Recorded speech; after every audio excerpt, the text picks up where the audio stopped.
Varmı nələrsə ki, yəni biz dediyiniz kimi saxsı qaba nə doldurmuşuq, kin, qəzəb, nifaq bunları çıxarda bilək yavaş-yavaş və bunların yerinə sevgi qoyaq.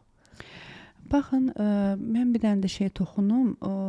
Məsələn, qəzəb biz onu pis anlam kimi qəbul edirik və yaxud da ki, hər hansı bir neqativləri hamısını pis kimi. Yox, onların da öz yeri var.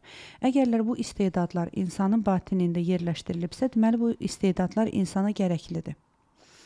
Məsələn, əgər qəzəb istedadı insanda olmasa, insan düşmənlə vuruşa bilməz. Yəni bizim oğullarımız, biz bilirik ki, Qarabağı 30 illik o işğaldan sonra onların içindəki o qəzəb gərəkli idi ki,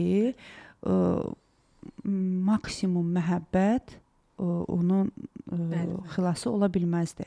O qarşı tərəfə olan qəzəb onu xilasına səbəb oldu. Və yaxud evə oğru girir, sevgi ilə sən onu mümkün deyil.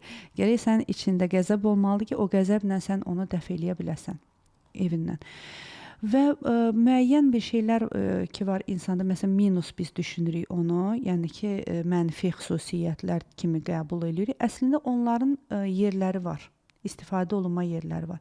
Məsələn deyirlər ki, dinimizdə var ki, iki dostun, iki möminin arasını yalan ifadə işlətməklə də olsa barışdırmaq zəruridir.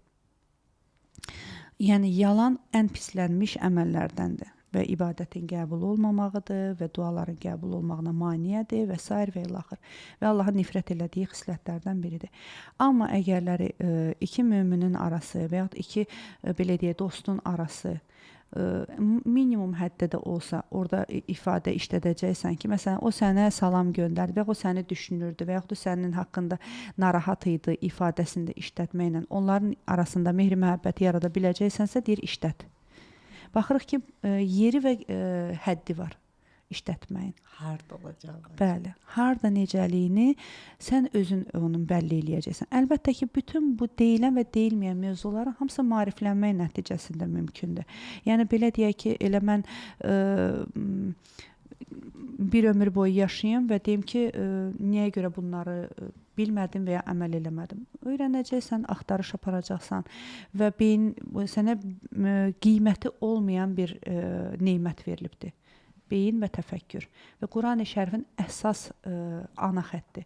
Biz düşünənlər üçün bunu nazil etdik.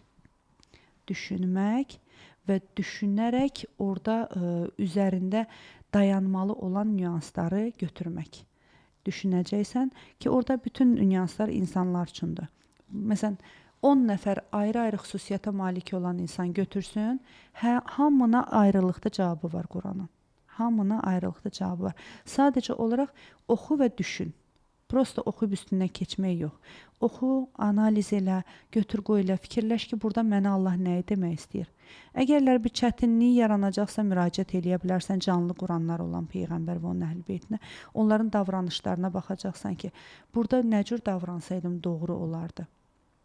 Və o cür davrandıqca insan təkamülə doğru gedə bilər. Yoxsa elə məsələn istədiyim şəkildə ye, iç, yat, dur, yenə də həmin prosedur davam elə. Bundan hara qədər insan yəni vara bilər ki?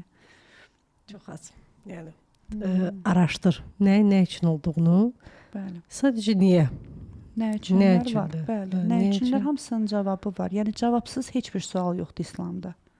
Hamısının cavabı var. Bəli. Bizim gözümüz görməlidir onu. İnşallah. İnşallah.